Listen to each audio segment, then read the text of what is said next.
Hi everyone, this is BaseemahBartaP. Welcome to Nepal vlog part 3. This is Pokhara part 2 and I'm gonna be showing you the rest of the places that I have covered in Pokhara. So let's get started.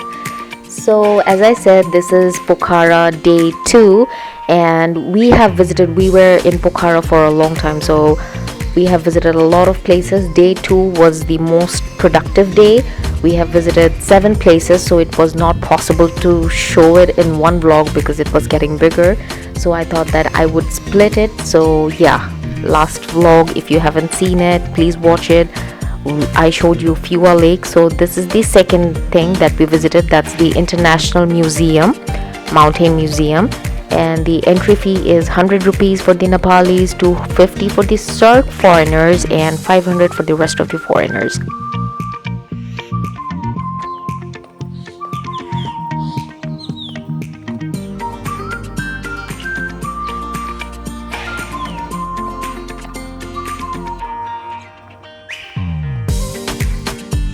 As you can see, this is dedicated to the mountaineers who lost their lives during the expeditions, different expeditions and mountain adventures.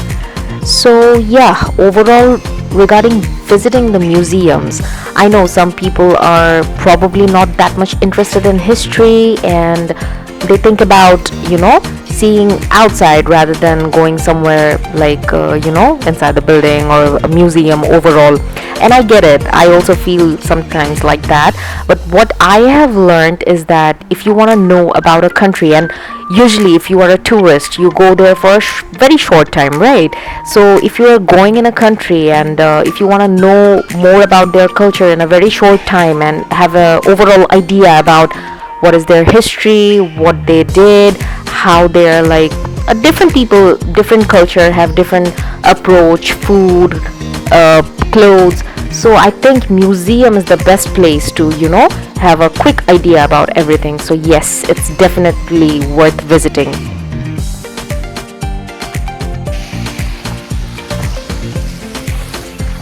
Beautiful sunny weather. My husband, his head is 100 degrees because he cannot be under the sun. So yeah, I'm not like so you. we're gonna follow the numbers. Here's actually this spot given to, there's this downstairs. So the security is very nice. He told us that we have to start from downstairs. That's 3. So yeah, but it says 4.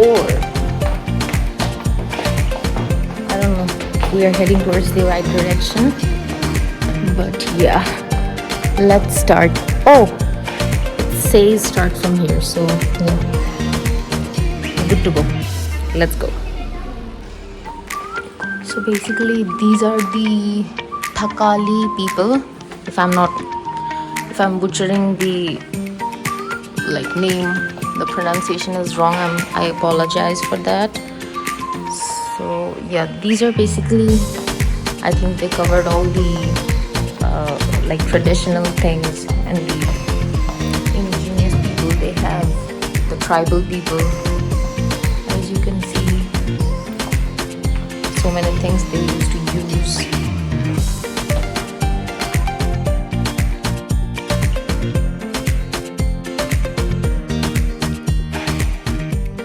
So like I said, this overall museum will give you an idea. Basically floor 2 is about all the people and their used things, different tribes, jewelries, utensils, whatever they used to wear in their clothes. It will give you an overall good idea about everything. And yeah, we actually spent, I think it will take overall, if you try to cover everything very fast, of course you can do that, but if you are seeing and observing everything, you are giving a little bit of time, I think it will take 1.5 hours to cover the whole museum. And it has actually a lot of things and informations, and overall, not just this, but the other floors, they have the mountains, name of the mountains and the mountaineers, and overall other things that I'll show you in a while. So yes, if you are planning to visit the museum, you should at least keep in mind that you should have 1 to 1.5 hours in your hand. So yeah.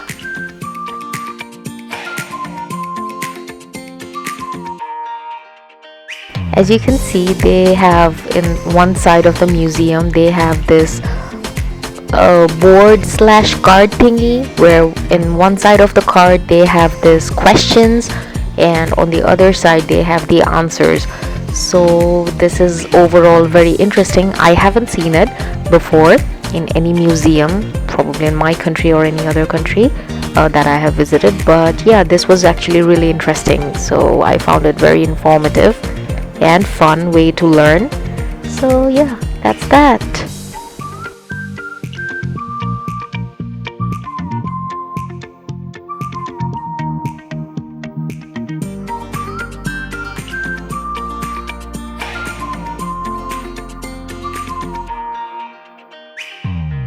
In case you're wondering why I'm running, that's because it was kind of a slide thingy to get down, and my alter ego came out, which was way younger than me, and I enjoyed it. So basically this is the other side, like on the first floor, the ground floor. So these floor I think covers the pictures of the mountaineers and also the mountain, and also some things, the informations related to the pictures.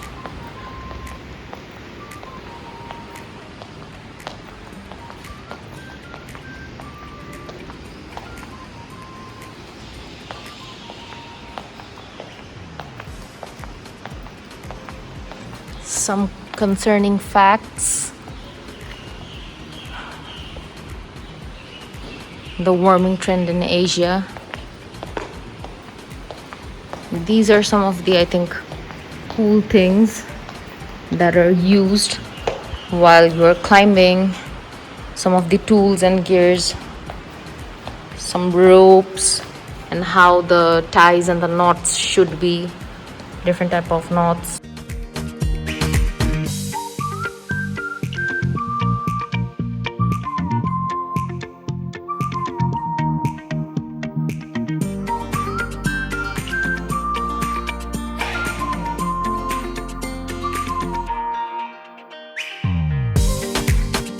We are heading towards the second floor. Let's see what we have in here.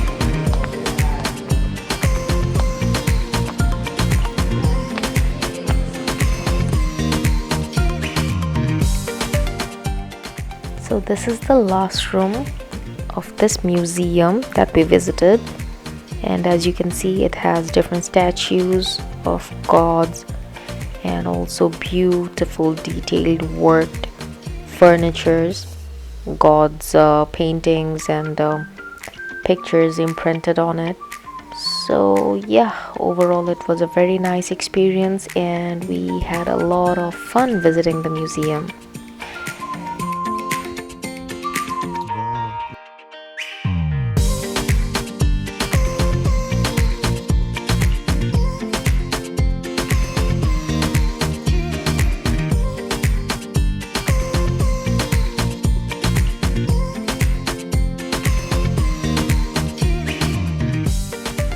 Next stop is the Devi's Fall that we visited. It's also in the Kaski district, Pokhara. So this waterfall is very much well-known tourist spot in Pokhara, and due to the natural phenomena, one interesting thing about Devi's Fall is that unlike other waterfalls in the country, it denotes to at the point which the Pumdikot stream vanishes underground, so it leaves no trace of its existence. This is why it's very apparently popular. And another reason, it has a very sad reason actually. So the water forms a tunnel after reaching the bottom. So around July in 1961, a Swiss couple was actually swimming and the woman somehow drowned in a pit because of the overflow, and her body was recovered 3 days after, like a huge effort. And her father actually wished to name it David's Fall after her daughter's name, but somehow it within time, and of course because of the pronunciation, it changed into Devi's Fall. So yeah, that's that.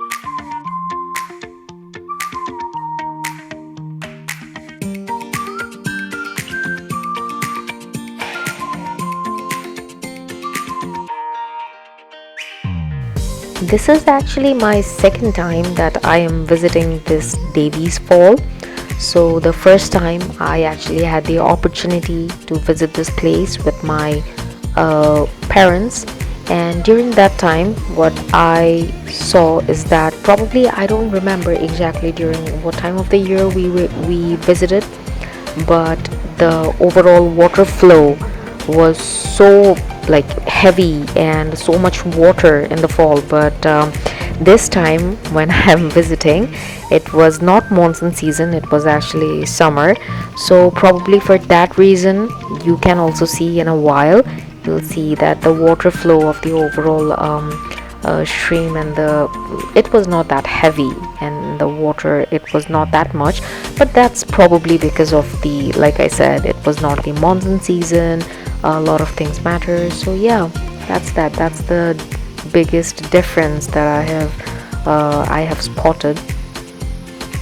I don't know how you guys feel about revisiting places, and we always do not get the opportunity, right, due to financial reasons and also time. Like the places that we have seen, especially in abroad, right, that what's the use of seeing or visiting those places again?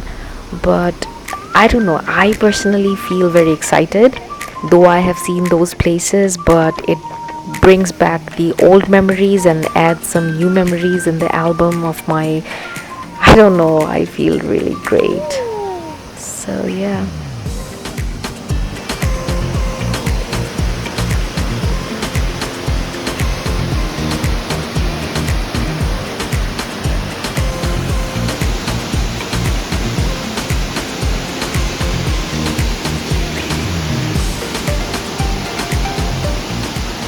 So this is the 2023 situation when I visited Nepal, and now I'm going to show you 2017 pictures so that you can understand the difference. So our next stop is the Mahadev's cave.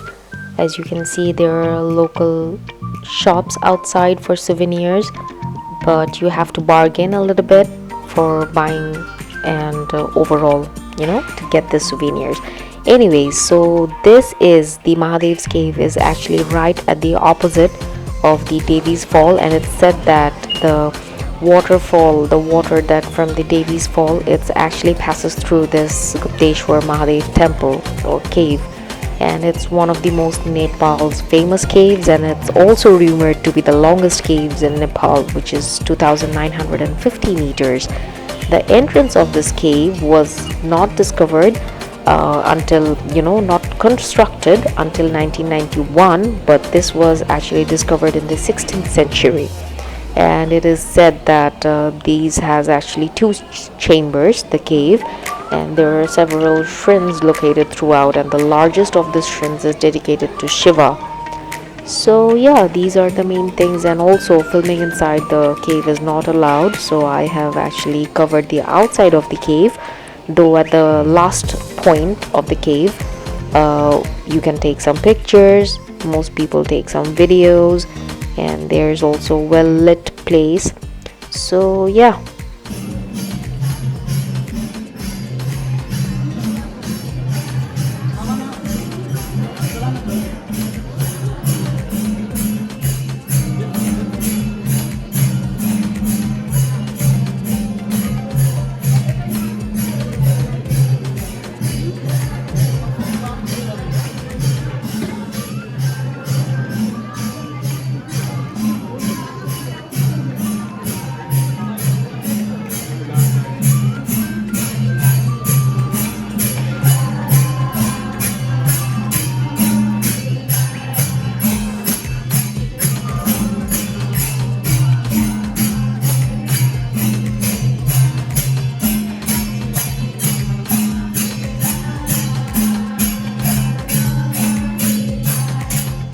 After this, we were so hungry, so we had some lunch again, of course, momos. And after the lunch, we quickly freshened up a little bit, changed our dresses, and headed towards our next destination. Now we are heading towards the Peace Pagoda. There is also another Shiv Mandir. We're gonna visit both of the mandirs. Oh yeah.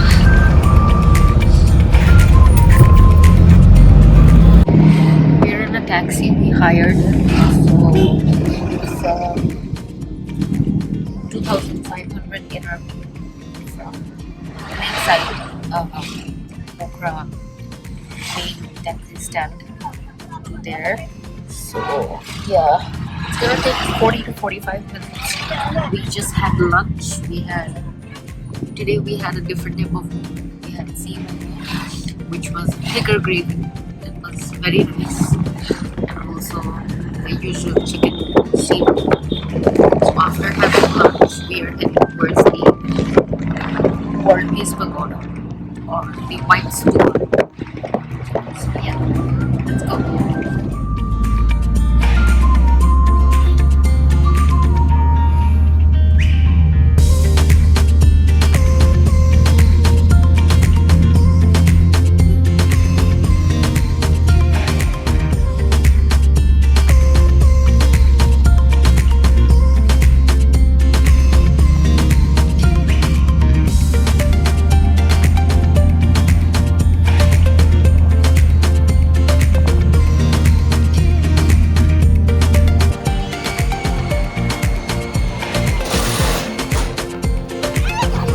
So originally we had the plan that we are gonna take a boat, and there are different packages, right? So if you take a boat from Fuel Lake, you can come to at the bottom of the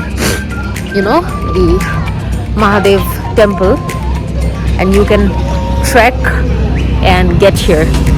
So we actually came here by taxi, and we were wondering that it would take us, I don't know, the guy who was our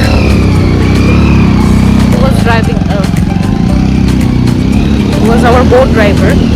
So he said that it would take 45 minutes to get into the Peace Pagoda and more additional 20 minutes to get into the Mahadev temple. Just to get here, let me show you. Just from here to here, it took us 5 minutes. So yeah, I was wondering how was it possible to get here just by climbing. So yeah.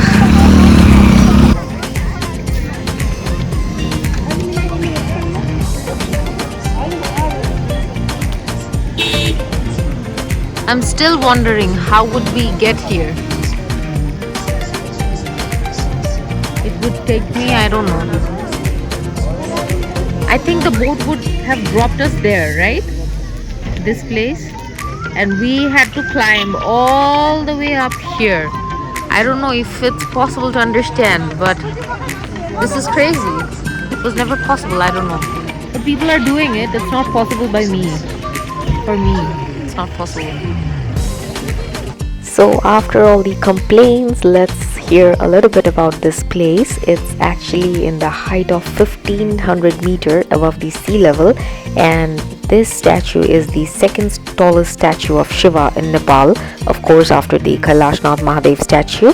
And this entire structure is 108 feet high. So yeah, it's really worth visiting. It's a very beautiful place, and interestingly the weather was actually really fine, but suddenly out of nowhere there was it started raining, there was storm. So we were enjoying the sudden change of the weather and had some masala tea, and overall it was a nice vibe.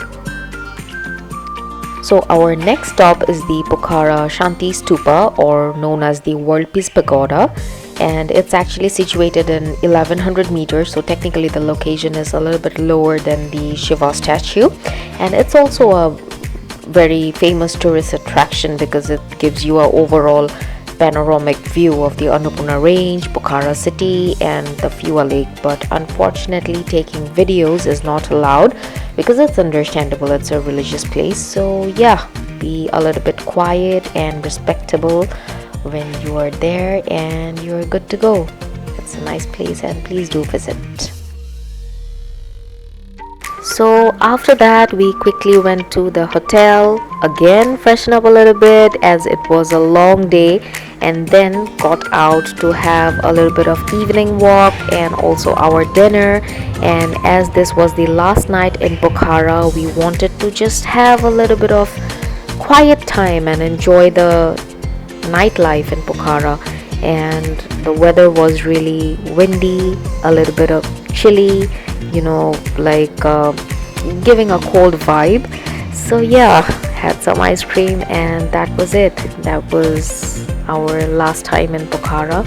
And our bus was early in the morning at around 8, and it took us 10.5 hours to reach Kathmandu. We had made previous arrangements, so a car was waiting there for us, and we will be straightly heading towards Nagarkot, and from there we will be heading towards Kathmandu.